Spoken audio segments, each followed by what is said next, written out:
نظم گل رنگین، شاعر علامہ اقبال۔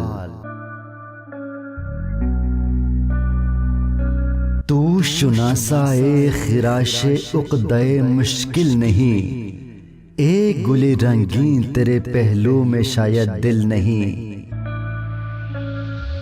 زیب محفل ہے شریک شورش محفل نہیں،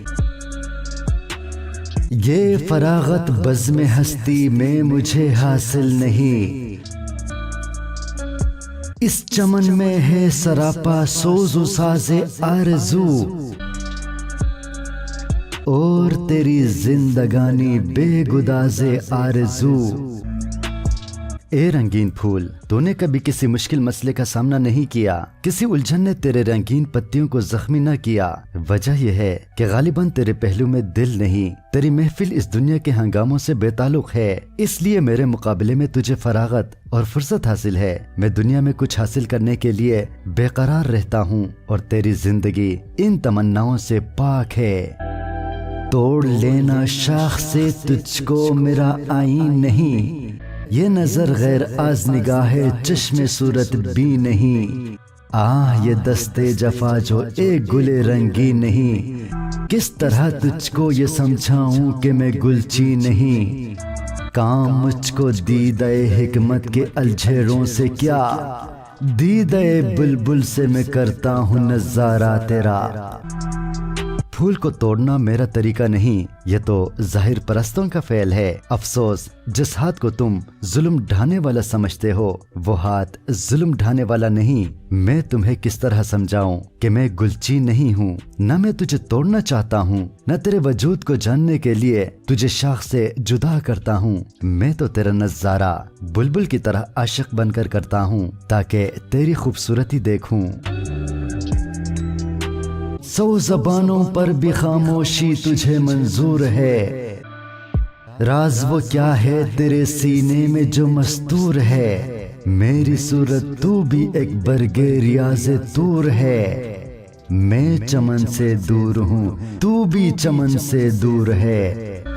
مطمئن ہے تو پریشان مثل بو رہتا ہوں میں، زخمی شمشیر ذوق جستجو رہتا ہوں میں۔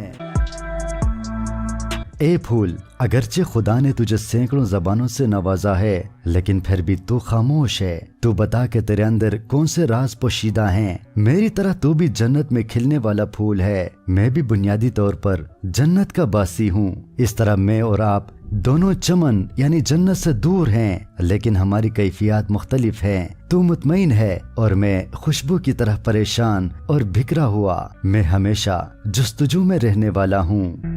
یہ پریشانی میری سامان جمعیت نہ ہو، یہ جگر سوزی چراغ خانہ حکمت نہ ہو، ناتوانی ہی میری سرمایہ قوت نہ ہو، رشک جام جم میرا آئینہ حیرت نہ ہو۔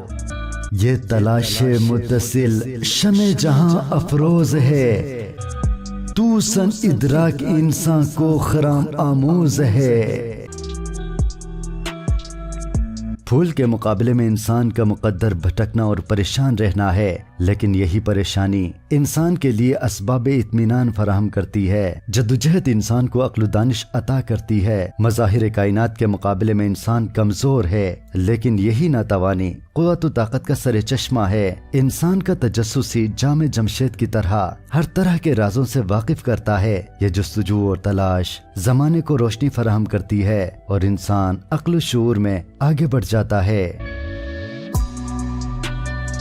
مرکزی خیال نظم گل رنگین میں اقبال انسان کا تقابل پھول سے کرتے ہوئے یہ نقطہ سمجھانے کی کوشش کی ہے کہ کائنات کی دیگر چیزیں پرسکون اور مطمئن ہیں، لیکن انسان ایسی مخلوق ہے جو ہمیشہ جستجو اور جدوجہد میں رہتا ہے، بے چین اور بے آرام ہے۔ لیکن انسان کی یہی بے چینی اور بے آرامی اسے کائنات کے رازوں سے واقف ہونے میں مدد دیتی ہے، اور وہ کائنات کو مسخر کرنے لگتا ہے۔